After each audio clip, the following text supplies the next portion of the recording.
ఎంతకాలమని విమర్శలు ఎదుర్కోవాలి, ఎంతకాలమని ఆరోపణలు ఎదుర్కోవాలి, ఏమాత్రం భద్రత లేనప్పుడు, నాయకుడికే నచ్చనప్పుడు, నాయకుడి భార్య పట్టించుకోనప్పుడు ఎందుకు నేను అతి లాయల్గా ఉండాలి? ఇప్పటికీ లాయల్గా ఉంటున్నా నన్ను వెంటాడుతున్నారు. ఇది విజయసాయిరెడ్డి మనోవ్యధ. తను పెట్టించినటువంటి సాక్షిలోనే తనకి వ్యతిరేకంగా కథనాలు వస్తున్నాయన్నది మరొక ఆగ్రహం.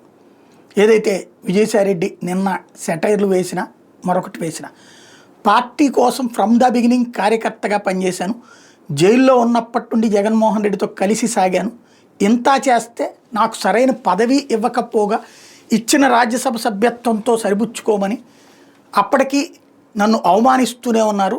కోటరీగా ఉన్నటువంటి వాళ్ళు అవమానిస్తుంటే అవమానించకుండా నన్ను కాపాడాల్సినటువంటి నాయకుడే అవతల వాళ్ళ మాటలు విని నన్ను పక్కన పెట్టినప్పుడు నేనెందుకు తగ్గాలి, ఎందుకు ఆగాలి అన్నటువంటిదే ఇప్పుడు విజయసాయిరెడ్డి ప్రశ్న, కోపం, తిరుగుబాటు వెనకాల ఉన్న ఉద్దేశం. మరి సమన్వయం చేసుకునే పరిస్థితుల్లో వైఎస్ఆర్ కాంగ్రెస్ పార్టీ ఉంటే రఘురామకృష్ణరాజుతోనే సమన్వయం చేసుకునేవాళ్ళు. ఇప్పుడు విజయసాయిరెడ్డితో సమన్వయం ఏముంటుంది చూడాలి.